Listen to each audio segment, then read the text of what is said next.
বড় বড় লিডারেরা দাঁড়িয়ে রয়েছে। ওই বড় বড় লিডারদের কাছে গিয়ে আল্লাহ নবী জানিয়েছেন, ও আমরা কেন দাঁড়িয়ে আছি, কেন আপনারা এখানে দাঁড়িয়ে আছেন, কি দরকার, কিসের জন্য? ওই সমস্ত মানুষকে যখন জিজ্ঞাসা করতে লেগেছে, ওই মক্কার বড় বড় লিডারেরা বলতে লেগেছে, এ মুহাম্মদ, তুমি এসব বুঝবে না, তুমি বাচ্চা শিশু বাড়িতে চলে যাও। আমার রাসূলুল্লাহকে তাড়িয়ে দিল, নবী আমার চলে গেল। কিন্তু আমার হাবিবকে আল্লাহ সর্বক্ষেত্রে নবী করে বানিয়েছে, আমার হাবিবকে আল্লাহ নাজাতের রাস্তা করে বানিয়েছে, আমার হাবিবকে আল্লাহ জান্নাতের রাস্তা করে বানিয়েছে, আমার হাবিবকে আপনার আমার জন্য রহমত করে পাঠিয়েছে। ওই হাবিবুল্লাহ যখন কষ্ট হয়, আমার রাসূলুল্লাহ যখন কষ্ট হয়, তখন আমার নবী সহ্য করতে পারে না। আল্লাহ নবীর কষ্ট হলে আল্লাহ সহ্য করতে পারে না।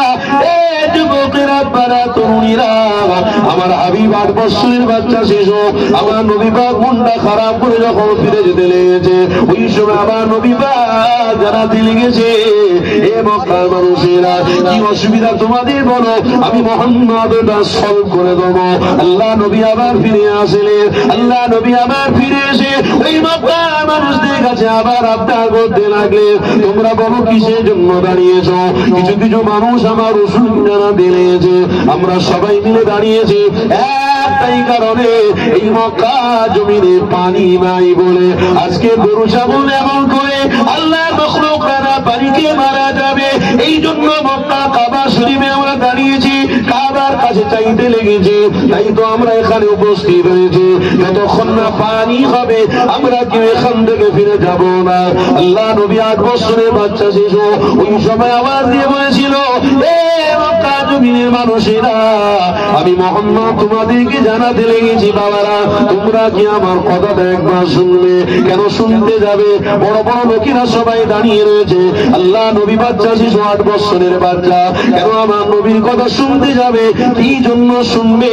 ওই বাচ্চার কোনো ভ্যালুয়েশন ওখানে না, কোটি কোটি টাকার মানি ওখানে দাঁড়িয়ে রয়েছে, কেন বাচ্চা শিশুর কথা শুনবে? আল্লাহ নবীকে কেউ গুরুত্ব দিচ্ছিল না। ওই সময় নবী আবার বারবার বলতে লেগেছে, এ মক্কার মানুষেরা, আমি মুহাম্মদ আমার কথাটা একবার তোমরা শুনে দেখো। আল্লাহ নবী দিল দুনিয়ার বাদশার কথা, কিছু কিছু মানুষ শোনার জন্য দাঁড়িয়ে গেল। আবার আবু জাহল, উতবা, তাইবা, সাইবা, এরা সবাই আমার নবীর বিরোধিতা করতে লেগেছে। এ যুবকেরা, ওই সময় আমার নবী পাক বলতে লেগেছে, তোমরা যদি আমার কথা শুনে একবার দেখো, আমি মুহাম্মদ কথা দিলাম, এই মক্কা জমিনে পানির ব্যবস্থা হয়ে যাবে।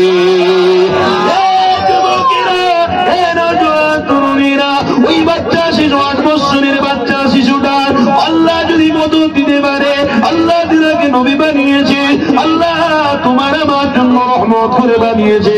ওই বাচ্চা শিশুর কথা যদি আল্লাহ কবুল করতে পারে, তাহলে ওই বাচ্চা শিশুকে ভালোবাসা, ওই বাচ্চা শিশুকে মহব্বত করা মক্কার মানুষদের জন্য জরুরি হয়ে গিয়েছিল। কিন্তু মক্কার মানুষেরা আল্লাহ নবী নূর নবীকে চিনতে পারেনি। এ যুবকেরা, ওই বাচ্চা অবস্থাতে আমার আল্লাহ রাসূলকে দিয়ে কত বড় কাজ করাচ্ছে দেখো, আমার রাসূল সম্মান কত বাড়াচ্ছে দেখো, আল্লাহ নবীর মাকাম কত বাড়াচ্ছে দেখো। আরে নবী আবার ওই সময় সমস্ত মানুষকে বললে, তোমরা আমার কথা কি শুনবে? সবাই কানে কানে বলতে লেগেছে, শোনা যাক বাচ্চাটা কি বলে, একবার দেখা যাক। কেননা আমার রাসূল 8 বছরের বাচ্চা, সবাই আমার নবীকে আলামিন লাকাব দিয়েছিল। আমার নবীকে সবাই সত্যবাদী বলতো, আল্লাহ নবীকে সবাই সত্যবাদী বলে লাকাব দিয়েছিল, আল্লাহ আমিন বলে লাকাব দিয়েছিল। আল্লাহ নবীর কথাটা সবাই তখন শুনতো। এই মক্কার মানুষেরা সবাই আমার রাসূলুল্লাহর কথাকে প্রাধান্য দিয়ে ফেলল। দেখা যাক মুহাম্মদ কি বলে, একবার ছেড়ে দেওয়া যাক। আল্লাহ নবী তখন বলল, সবাইকে আমার কথাটাকে গুরুত্ব দিবে। অবশ্যই সবাই বলল, আপনি যা বলবেন সেটা শুনবে মুহাম্মদ, তুমি বলে ফেলো। ওই সময় বাচ্চা শিশু মুহাম্মদ বলতে লেগেছে, এ মক্কার মানুষেরা, আমি মুহাম্মদ তোমাদের কাছে একটা আবদার করবো। ওই যে হাতিমে কাবা রয়েছে, ওই যে কাবা শরীফের দরওয়াজা রয়েছে, ওই দরওয়াজার সামনে মুহাম্মদকে তোমরা দাঁড় করাতে পারবে? আল্লাহ নবী গো নবী দা নবীর কথাটা শুনে বড় বড় পয়সাওয়ালা লিডারেরা আল্লাহ নবীকে নিয়ে কাবা বাইতুল্লাহ ঘরে দরওয়াজার সামনে দাঁড় করিয়ে দিল। সবাই পিছনের দিকে চলে গেল। আল্লাহ নবী জানাতে লেগেছে, এ বাবা মক্কার মানুষেরা, তোমাদের কাছে আমি একটা আবদার করবো, কেউ কাবার সামনে যাবে না, সবাই কাবা শরীফের পিছনের দিকে চলে যাও। তার মানে মুহাম্মাদের সামনের দিকে কেউ থাকবে না, মুহাম্মাদের পিছনের দিকে সব সরে যাও। কেউ মুহাম্মাদের আগে যাওয়ার পারমিশন নাই, তাহলে পানির ব্যবস্থা হবে না। এ যুবকেরা, এ থেকে বোঝা গেল আল্লাহ নবীকে আল্লাহ দুটা ভালোবাসে। আল্লাহ সমস্ত নবী আলাইহিস সালামের উম্মতকে, আল্লাহ সমস্ত নবী আলাইহিস সালামের উম্মতের থেকে আমার রাসূলের উম্মতের মর্যাদা এতটা দিয়েছে, কেননা মুহাম্মদ রাসূলের উম্মতেরা আমার নবীকে ইমাম বলে মেনে নিয়েছে। আরো জোরে বলুন। আমার রাসূলুল্লাহ সামনের দিকে রয়েছে, কাবা শরীফের সব মানুষ পিছনে, অর্থওয়ালা সব। আল্লাহ নবী বলেন পানি ততক্ষণ হবে না যতক্ষণ মুহাম্মাদের সামনে কেউ থাকবে। আল্লাহ পাক ফেরেশতা জিবরাইলকে দেখাচ্ছেন, দেখো আমার রাসূলের সম্মান কত বাড়াচ্ছিলেন। নবী আমার 8 বছরের বাচ্চা শিশু, দেখো রাসূলের সম্মান কত বাড়াচ্ছে। আল্লাহ নবী কাবা শরীফের ঘরের সামনে চুপ করে দাঁড়িয়ে রয়েছে আর বলছে সব পিছনে, কেউ সামনের দিকে যেতে পারবে না, সব পিছনের দিকে যাও, কেউ সামনে আবার। সবাই হতভম্ব, কি ব্যাপার? সবাই কি গো, আপনারা মসজিদে নামাজ পড়তে গেলে ইমামের সামনে থাকেন না পিছনে না? কি করেন? ইক্তাদা বিহাদাল ইমাম, ইমামের পিছনে ইক্তাদা বলেন। আর যিনি ইমাম সাহেব উনি কি বলেন? আনা ইমামুল লিমান হাযারা ওয়া মান ইয়াহদুর, আমি ইমাম হলাম, আমার মুক্তাদিরা আমার পিছনে নামাজ পড়বে। নিয়ত বেঁধেছে, ইমামের সামনে দাঁড়ানো যাবে, সামনে দাঁড়ানো যাবে। আপনারা ঈদের নামাজ যখন পড়তে যান কি করেন? ইমাম সাহেবকে সামনে রাখেন। খোলামেলা জায়গায় যখন ঈদের নামাজ হয় তখন আপনারা কি করেন? ইমাম সাহেবের সামনের দিকে যদি কাতারটা চলে যায়, ইমাম সাহেব কি বলে বা আপনারা কি বলেন? এই সামনে কাতার হয়ে যাচ্ছে, পিছনে সরো, সেজদা দেওয়ার মতন পিছনে জায়গা রাখো, সরো সরে যাও। কি করেন না? করেন না? আর লাইন যে লাইন দেওয়া হয়, কাতার দেওয়া হয়, কাঁধে কাঁধ দিয়ে সবাই দাঁড়িয়ে যায়, সেখানে যদি কাতারটা একটু ব্যাকা হয়ে যায় আপনারা কি করেন? সোজা করলেন, এই সোজা করলেন। ইমাম সাহেবের জায়গায় থাকে, তবে ইমাম সাহেবের সমান যখন ইমাম সাহেব নামাজ পড়াবে তার পূর্বে একবার ডান দিক দেখে, একবার বাম দিক দেখে। কেন? ডান দিকে মানুষ বেশি থাকলে কোনো অসুবিধা নেই, বাম দিকে যেন বেশি না হয়ে যায়, ডান দিকে বেশি থাক। কেন? ডান দিকটা হলো আল্লাহর জান্নাত। জোরে বলুন সুবহানাল্লাহ। ইমাম সাহেব ডান দিক দেখে, একবার বাম দিক দেখে। কেউ আমার আগে চলে গেল নাকি? আল্লাহ নবী একবার ডান দিক দেখে, একবার বাম দিক দেখে। কেউ আমার সামনে চলে গেল নাকি? পানি আসবে না। আমার রাসূল আমার রবকে বলছে, ইয়া রব্বি আল্লাহ, আপনি আমাকে ইমাম বানিয়েছেন। জোরে বলুন সুবহানাল্লাহ। আমার পিছনে সব লাইন দিয়ে দাঁড়িয়েছে।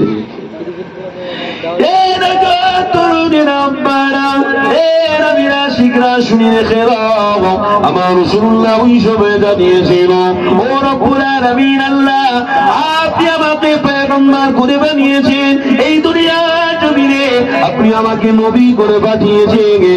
আমি দুনিয়ার জমিনে সমস্ত মানুষের রাস্তার জন্য এসেছি, সমস্ত মানুষকে পথ দেখানোর জন্য এসেছি। আল্লাহ জানিয়েছে আমার হাবিব আপনাকে পৃথিবীর জমিনে পাঠিয়ে সমস্ত অন্ধকারকে দূর করে দিয়ে এই দুনিয়া জমিনে আলোতে আমি ভর্তি করে দিয়েছি। আমার হাবিব যেখানে আগমন করেছে সমস্ত জায়গা আলোয় আলোয় ভরে গেছে, কেননা নবীকে আল্লাহ আলো করে বানিয়েছিল, আমার রাসূলুল্লাহকে আল্লাহ জ্যোতি করে বানিয়েছিল। এই যুবকেরা, এখানে একটা কথা আমি আপনাদেরকে জানিয়ে দিই, আল্লাহ নবী দিন দুনিয়া বাস্তাবিবুল্লাহ দেখো দুনিয়া জমিনে তাশরীফ এনেছে। আমার আল্লাহ এই দুনিয়া জমিনে রাসূলুল্লাহর আগমনের জন্য আমার আল্লাহ সাত দেশের বড় বড় প্রাসাদগুলোর বড় বড় চূড়াগুলোকে আল্লাহ ধ্বংস করে ফেলে দিয়েছিল। এই যুবকেরা, আমার রাসূলুল্লাহর আগমনের জন্য বড় বড় খনি এবং করে বড় বড় পাতিল আগুন চালিয়ে রেখেছিল। হাজার হাজার বছর ধরে ওই আগুন জ্বলত, ওই আগুনটাকে লিপিয়ে দিয়েছিল, কেননা কোন দুনিয়া জমিনে কিছুই চলবে না, রাসূলুল্লাহর আগমন হয়ে গেছে। পৃথিবীতে কারো রাজত্ব চলবে না, এই পৃথিবীতে কারো অহংকারিতা চলবে না, এই পৃথিবীতে নারীদের নিয়ে অত্যাচারিত করা যাবে না, এই পৃথিবীতে বাপ ছেলেকে মানতে হবে না, ছেলে যদি বাপকে মারে তাহলে রাসূলুল্লাহকে পাঠিয়েছি তারা জাহান্নামী হয়ে যাবে। এই যুবকেরা তরুণেরা আর পৃথিবীতে যা অন্যায় হয়েছে আর অন্যায় করা যাবে না, তোমাদের জন্য মুহাম্মদ রাসূলুল্লাহকে পাঠানো হয়ে গেছে। এই তো আমার নবী পাক গান্ধী দিয়ে ফিরে দেখতে লেগেছে, মক্কার বড় বড় লিডারেরা সবাই আমার রাসূলুল্লাহর পিছনে ইক্তেদা করে ফেলেছে। এই যুবকেরা ওই সময় আল্লাহ নবী ও নবী দয়া নবী আমার মুখে আওয়াজ দিয়ে আল্লাহ আল্লাহ আল্লাহ বলে আওয়াজ দিয়েছে, এমন করে আমার রাসূলুল্লাহ মুখটাকে আসমানের দিকে তুলেছে, আরে মুখ দিয়ে আসমানের দিকে তুলেছে, সমস্ত কাবা বাইতুল্লাহ জুড়ে আল্লাহ পানির ব্যবস্থা করে দিয়েছে। আরো জোরে বলো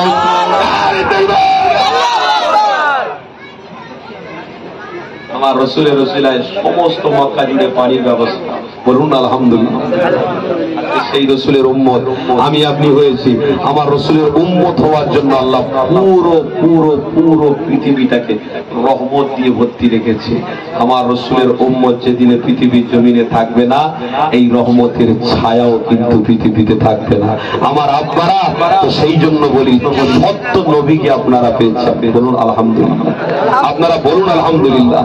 সত্য নবীকে পৃথিবীর জমিনে পেয়েছো আপনারা। আমার মায়েদেরকে বলবো, আমার বোনদেরকে বলবো, সত্য নবী পেয়ে আনন্দ হও, খুশি হও, শুকরিয়া আদায় করো। কেন পৃথিবীর জমিনে যে ব্যক্তি সত্য নবী হিসেবে মুহাম্মদ রাসূলকে মেনে নিয়েছে, অবশ্যই ওই রাসূলের জন্যই তারা জান্নাতি হয়ে যাবে। সত্য নবী বলে মানা, এটা আমার জন্য আপনার জন্য ঈমান আর নবীকে ভালোবাসা, এটা আপনার জন্য আমার জন্য আল্লাহ ফরজ বানিয়েছে। কেন মুহাম্মদ রাসূলকে ভালোবাসা এটা ফরজ ফরজ ফরজ। এই রাসূল বিহীন আপনি জান্নাতে যেতে পারবেন না, এই রাসূল বিহীন আপনার দ্বারাই ভালো কাজ হবে না, এই রাসূল বিহীন আপনি ব্যবসার কিচ্ছু বুঝতে পারবেন না, এই রাসূল বিহীন দেশ চালানো আপনার দ্বারা সম্ভব হবে না। কেন? রাসূল তো বৈজ্ঞানিকের বৈজ্ঞানিক, রাসূল তো রাষ্ট্রের রাষ্ট্র, রাসূল তো সমস্ত মানুষের জন্য বন্ধন, রাসূল তো সমস্ত মানুষের জন্য ঈমান, রাসূল তো সমস্ত মানুষের জন্য স্পন্দন। ইন্নামা বুইস্তু মুআল্লিমান, तमाम পৃথিবীর মানুষের জন্য মুআল্লিম করে, সরদার করে, শিক্ষা গুরু করে আমার রাসূলকে পাঠিয়েছে আল্লাহ। জোরে বলুন সুবহানাল্লাহ। ওই নবী বিহীন দেশ চালানো সম্ভব নয়। নবী আমার রাষ্ট্র চালাতে কেমন হয় দেখিয়ে দিয়েছে, নবী আমার কেমন গরিবকে ভালোবাসতে হয় দেখিয়ে দিয়েছে, নবী আমার মানুষকে কেমন মর্যাদা দিতে হয় দেখিয়ে দিয়েছে, নবী আমার মাকে কেমন ভালোবাসতে হয় দেখিয়ে দিয়েছে। তাই আজও পশ্চিম বাংলায় কেন, পুরো ভারতবর্ষে কেন, পুরো দেশেতে নবীর আসল উম্মতরা, নবীর আসল প্রেমিকরা আজ পর্যন্ত মায়ের কদমে হাত দিয়ে এরা পেশানিতে বোলায়, মায়ের কদমে চুমা খায়, মায়ের পেশানিতে চুমা খায়, আর মাকে বলে মা তোমাকে ভালোবাসতে হয় এটা আমি জানতাম না মা। দয়ার নবীর আদর্শে আদর্শিত হয়ে আপনাকে মোহাব্বত করাও শিখে গিয়েছি। জোরে বলুন আব্বা আপনাকে ভালোবাসতে হয় আমি জানতাম না। আমার রাসূলের ভালোবাসা, আমার রাসূলের প্রেমে আমি মুগ্ধ হয়ে যাওয়ার পরে যখন আমি পড়াশোনা করেছি, যখন আমি ওলামাদের মুখ থেকে শুনেছি, আব্বা আমি বুঝতে পেরেছি আপনি হলেন সব, আপনার মা হলেন, আমার মা হলেন সব থেকে বড়, আমার বাপ হলেন সব থেকে বড় নিয়ামত। ওমা জান্নাতুকা ওমা নারুকা, আমার বাপ জান্নাতের দরওয়াজা, আমার মাকে আল্লাহ জান্নাত বানিয়েছে। আমার হাবিব বলেছে মা আপনাকে সম্মান করব না তো কাকে করব, বাপ আপনাকে সম্মান করব না তো কাকে করব। তাই এক কথায় পৃথিবীর পুরো উম্মতে মুহাম্মাদি এখনো পর্যন্ত সে মুসলমান হোক আর নাই হোক, মাকে মা বলে ভালোবাসে। এর ওসিলা হলো মুহাম্মদ রাসূলের। জোরে বলুন ওসিলা কার? ওসিলা কার? এই চেষ্টাটা কে করেছিলেন? এই মেহনতটা কে করেছিলেন? মুহাম্মদুর, চিল্লে বলুন মুহাম্মদুর রাসূলুল্লাহ। হ্যাঁ, সেই মুহাম্মদুর রাসূলুল্লাহকে প্রেম যারা করেছে তারা জান্নাতি হয়ে গেছে। এই রাসূলকে যারা প্রেম করেছে আসহাবিকান নুজুম বলে তারা লাকাব পেয়ে গেছে। সৈয়দনা আবু বকর সিদ্দিক, উমর ফারুক রাদিয়াল্লাহু তাআলা, হযরত উসমান গনি রাদিয়াল্লাহু তাআলা, হযরত আব্বাস আমার রাসূলের চাচা, হযরত আব্দুল্লাহ, তারা জান্নাতি লাকাব লাকাব পেয়ে গিয়েছিল। ইমাম হাসান ইমাম হোসেন রাদিয়াল্লাহু তাআলা আনহুমা তারা জান্নাতের লাকাব পেয়ে গিয়েছিলেন। কেন? তারা মুহাম্মদ রাসূলের প্রেমিক হয়ে গিয়েছিলেন। জোরে বলুন সুবহানাল্লাহ। মক্কা জমিনে আমার রাসূল যখন মক্কা জমিন ছেড়ে দিয়ে 13 বছর পরে মদিনার জমিনে ঢুকলেন, 10 বছর মদিনার জমিনে আমার রাসূল কাটিয়েছিলেন। আমার নবী দয়ার নবী মক্কা ছেড়ে যখন মদিনার দিকে এসেছেন তো মক্কার বাসী যারা মুহাজিরিন ছিল তারা আমার রাসূলের প্রেমিক ছিল, আমার রাসূলকে খুব দরদ দিয়ে ভালোবাসত। আমার রাসূলের দিলে সিনার মধ্যে বসিয়ে ফেলেছিল, তারা নিজের সিনাতে মুহাম্মদ রাসূলের নকশাটাকে বসিয়ে ফেলেছিল। আরে সেই মক্কার মানুষের আমার রাসূল চলে গেছে খবর পেয়ে তারা মদিনার দিকে ছুটতে লেগেছে, কোথায় ইয়া মুহাম্মদ, কোথায় ইয়া মুহাম্মদ। মক্কা ছেড়ে দিয়ে তারা ঘর বাড়ি টাকা পয়সা অর্থ সব ফেলে দিয়ে মদিনা শরীফে আমার রাসূলের পিছনে পিছনে ছুটে তারা এসে মদিনা শরীফে হাজির হয়ে গেল। আমার নবী বললেন, এই মদিনাবাসীরা তোমরা আনসারী, তোমাদেরকে নাম আমি দিয়ে দিয়েছি, তোমরা আজ থেকে আনসারী মুহাজিরিনদেরকে সহযোগিতা করো। মক্কাবাসীরা তারা আমার প্রেমে আমার ভালোবাসায় ঘর বাড়ি অর্থ সবকিছু ছেড়ে দিয়ে তারা মদিনার জমিনে চলে এসেছে, তোমরা তাদেরকে সাহারা দাও। মদিনাবাসীরা আনসারী বলা হয় তাদেরকে, তারা সহযোগিতাকারী হয়ে গিয়েছিল। আমার নবীকে তারা এত ভালোবাসতো, তারা আগে থেকেই বলতো, ইয়া মুহাম্মদ আপনি কেন মক্কায় থাকবেন, মদিনায় চলে আসুন, আমরা আপনার জন্য জান দিয়ে দেবো, আপনার জন্য অর্থ দিয়ে দেবো, আপনার জন্য সব কুরবান করে দেবো, আপনি মক্কায় কেন লাঞ্ছিত হতে যাবেন, মদিনায় ফিরে আসুন। তো মদিনায় আমার রাসূল যখন ফিরে এসেছিলেন মদিনাবাসীদের যেন একটা ঈদের খুশি এসে গিয়েছিল, মদিনাবাসীদের একটা জোশ এসে গিয়েছিল। আল্লাহ নবী বলেছিলেন, এই মদিনাবাসী তোমরা মক্কা ভাইদের জন্য জায়গা জমি ছেড়ে দাও, তাদেরকে ঘর দিয়ে দাও। আল্লাহর নবীর কথা শুনে মদিনাবাসীরা খুশি হয়ে গিয়ে বলেছিল, লাব্বাইকা ইয়া রাসূলুল্লাহ হাবিবাল্লাহ, হুজুর রাসূল আপনি এসেছেন, হুজুর আপনি এসেছেন, মদিনার বুকে পা দিয়েছেন, আমরা ধন্য হয়ে গেছি, আমরা জান্নাত পেয়ে গেছি, আমরা নাজাত পেয়ে গেছি, আমরা মাগফিরাত পেয়ে গেছি। কেন? মুহাম্মদ রাসূল এসেছে মানে আমরা ধন্য হয়ে গেছি। জোরে বলো, জোরে বলো। আমার রাসূল যখন মদিনা যেতে তাশরীফ এনেছে, আমার হাবিব যখন মদিনা শরীফে এসেছে, মদিনাবাসীরা বড় খুশি হয়ে আনসারীরা মুহাজিরিনদেরকে ঘর বাড়ি সব ছেড়ে দিল, মক্কার মানুষরা ঘর বাড়িতে থাকতে লাগলো।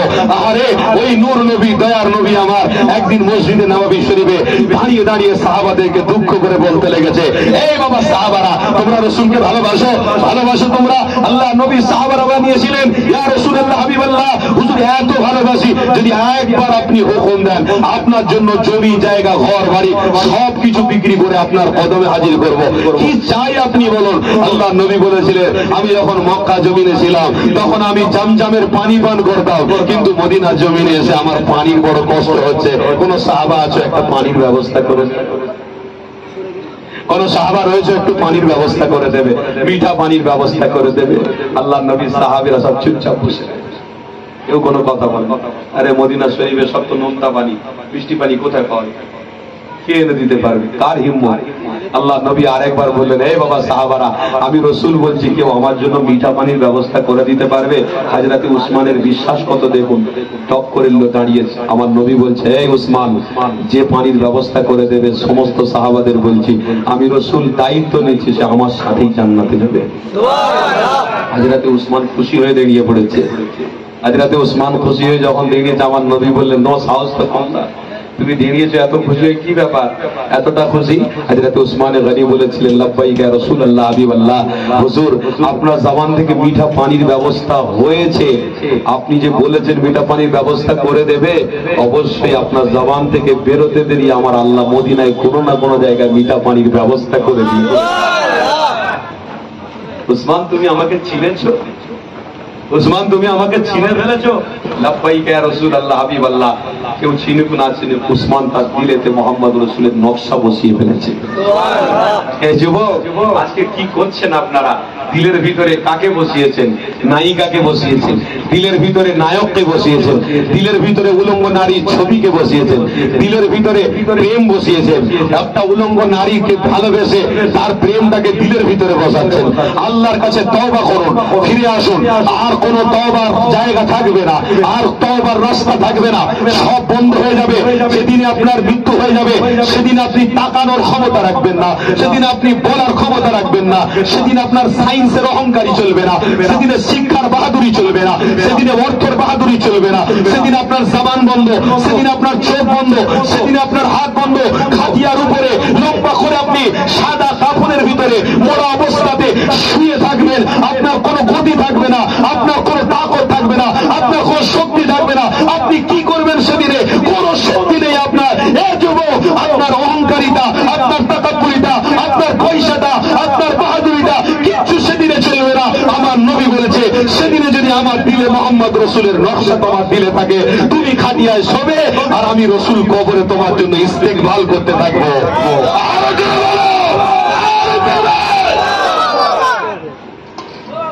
আমার আব্বারা, আমার ভাইরা আসেন, বলেন কি গো আমার বাবেরা কষ্ট পাচ্ছেন নাকি? কষ্ট পাচ্ছেন? বলুন, পৃথিবী থেকে অনেক মানুষ চলে গেছে না বেঁচে আছে?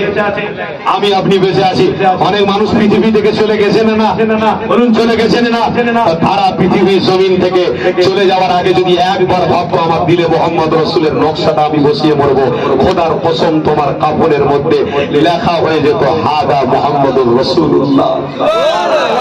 বলো যুবকেরা, আব্বারা, তরুণেরা, আপনি ব্যবসা করেছেন, কোনো অসুবিধা নেই। আপনি ইনকাম করছেন, কোনো অসুবিধা নেই। আপনি কোটি টাকার মালিক, আল্লাহকে সাক্ষী রেখে বলছি, শরিয়াতে আপনার মানা নেই। আপনি করুন, ইচ্ছা মতন করুন। আপনি ভালো গাড়ি চড়বেন, শরিয়াতে মানা নেই। আপনি ভালো বিবাহ করুন, শরিয়াতে কোনো মানা নেই। যদি আপনার বড় বিবির কাছ থেকে ইজাজত নেন যে আরেকটা বিয়ে করবো, কোনো অসুবিধা নেই। আপনার বিবি যদি আপনাকে ইজাজত দেয় আরেকটা বিয়ে করতে পারেন, শরিয়াতে কোনো মানা নেই। কিন্তু এই সব কিছু সেই দিন পর্যন্ত, যেদিন পর্যন্ত আপনার চোখ খোলা থাকবে। যেদিনে চোখ বন্ধ হবে সেই দিনের পর থেকে কিন্তু আপনার অর্থ না কাজে লাগবে, না আপনার হাত আপনার কাঁধে দেবে, না আপনার চোখ আপনার সাথী হবে, না আপনার মুখ আপনার সাথী হবে, না আপনার ভাই আপনার সাথী হবে, না আপনার কোটি টাকা আপনার সাথী হবে, না আপনার বিবি আপনার সাথী হবে, না আপনার জামাই আপনার সাথী হবে, না আপনার বন্ধু বান্ধব আপনার সাথী হবে, না আপনার শিক্ষা আপনার সাথী হবে। আর সেই দিন থেকে মোহাম্মদ রসুল আপনার সাথী হবে। তো জীবনে একবার যদি বেঁচে থাকা অবস্থাতে মোহাম্মদ রসুলকে ভালোবেসে যেতে পারতেন, তো আপনার খাটিয়ায় ওঠার আগে আগে আল্লাহ ফয়সালা করে ফেলতো, ইয়া মোহাম্মদ আমার সাথী কবরে আসছে, আপনার প্রেমিক কবরে আসছে, আপনি কবরে তাকে লাভবাই করার জন্য তৈরি থাকুন। হ্যাঁ যুবক, এই জন্য তো হুজুররা রাতকে রাত পাগল করে বেড়াচ্ছে, এই জন্য তো হুজুর ইসলামের কাজ করে বেড়াচ্ছে, এই জন্য তো হুজুররা মানবতার শিক্ষা দিচ্ছে। আজকে এই হুজুরদের আবার অপমান হতে হচ্ছে। আপনারা কি হুজুরদের সাথ দেবেন না দেবেন? যে ব্যক্তি ওলামাদের সাথ দেবে সে ব্যক্তি মোহাম্মদ রসুলকে হাকিকাতে ভালোবাসলো। জোরে বললো।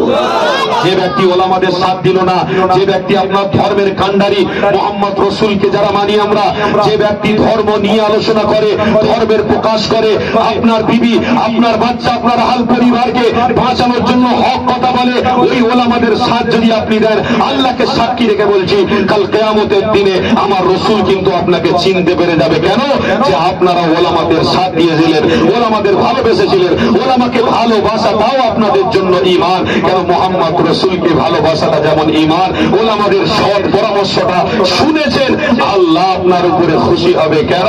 আপনি ওলামাদের কথা শুনেছেন, ওটা নয়, মোহাম্মদ রসুলের কথা শুনেছেন। ওলামারা বানিয়ে কথা বলে না, রসুল যেটা বলেছে সেটা বুঝে। ওলামারা বানিয়ে কথা বলতে পারে না, রসুল যেটা বলতে বলেছে সেটা ওলামারা বলে। ওলামারা পড়াশোনা করা বলে। বলুন, আলেম সমাজ, মানুষের কাছে এই আলেম সমাজরা কোনদিন বলে ভাই ভাই লেগিয়ে দাও? বলুন বলুন, আলেমরা কোনদিন বলে? যে আলেম বলবে ওই আলেমকে ধরে বেঁধে রাখবে। কথা ঠিক না ভুল বলছি?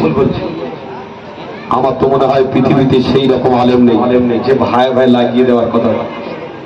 কোন আলেম নেই যে আপনার স্ত্রীকে আপনি তালাক দিয়ে দেন। কোন আলেম বলে? কোন আলেম বলে আপনার কন্যাটাকে আপনি বেকার রাস্তায় দিয়ে দেন?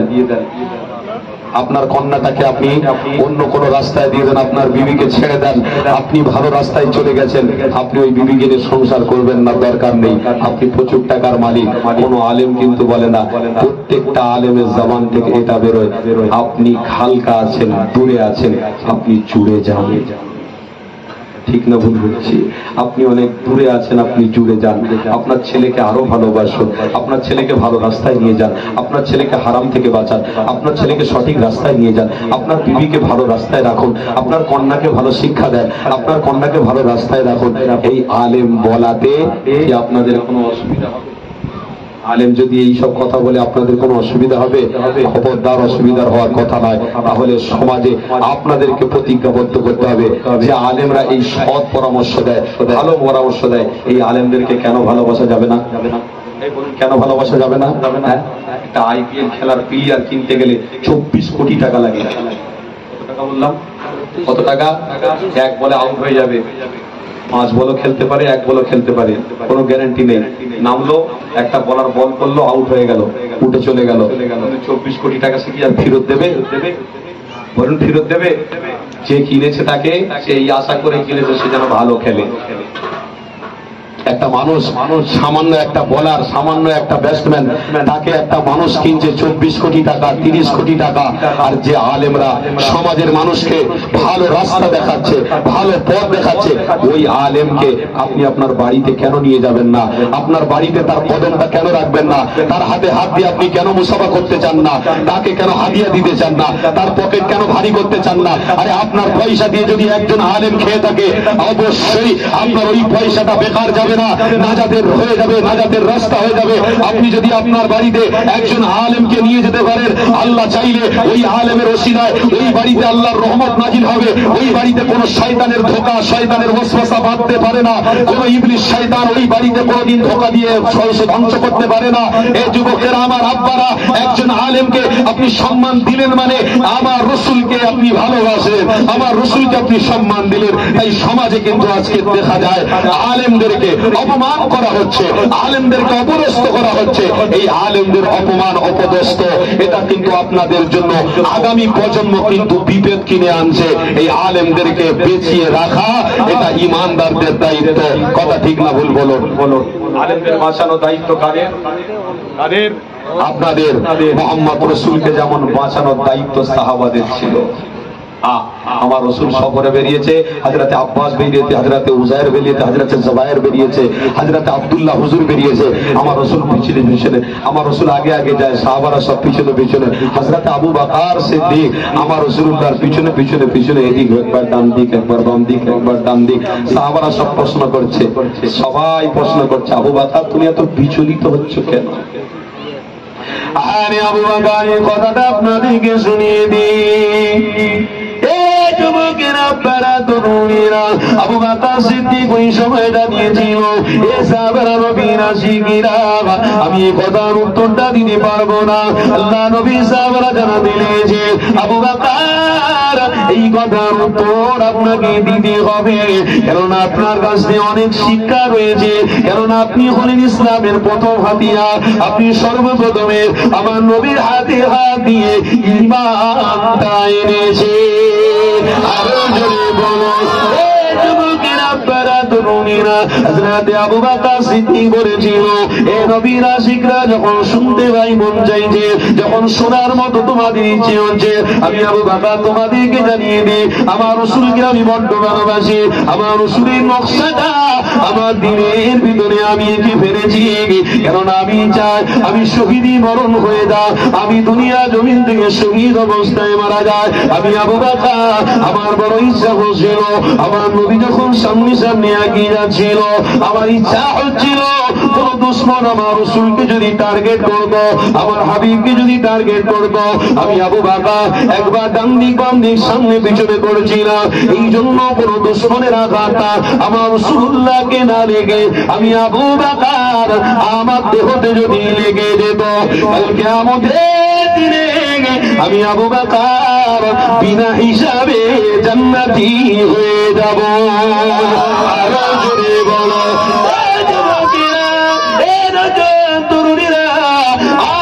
সমাজের মধ্যে আলেমরা যারা আজ ভালো রাস্তা দেখানোর জন্য, আপনাদেরকে ভালো কথা বলার জন্য আগিয়ে আগিয়ে আসে, খবরদার তাদের ভুল বুঝবেন না, খবরদার তাদেরকে আপনারা খারাপ বলবেন না, আপনারা তাদেরকে সাথ দেন, তাদের সাথী হয়ে যান। এই যুবকেরা, যে আলেমটা সমাজের মধ্যে ভালো রাস্তা দেখানোর চেষ্টা করে, যে আলেমটা সমাজের মধ্যে আব্বা মায়েকে ভালোবাসতে বলে, যে আলেমটা সমাজের মধ্যে মা বাবার সাথে সম্পর্ক রাখার কথা বলে, যে যে আলেমটা সমাজে নারীদেরকে বেপর্দা করতে মানা করে, যে আলেমটা সমাজের বুকে ভাই ভাই মিলেমিশে থাকার কথা বলে, যে আলেমটা সমাজের বুকে মানুষের মানবতা মিলেমিশে থাকার কথা বলে, ওই আলেমটাকে সম্মান করা এটা আপনাদের জন্য নৈতিক দায়িত্ব রয়েছে। এই যুবকেরা তরুণীরা আরে নবী সাহাবারা হযরত আবু বকর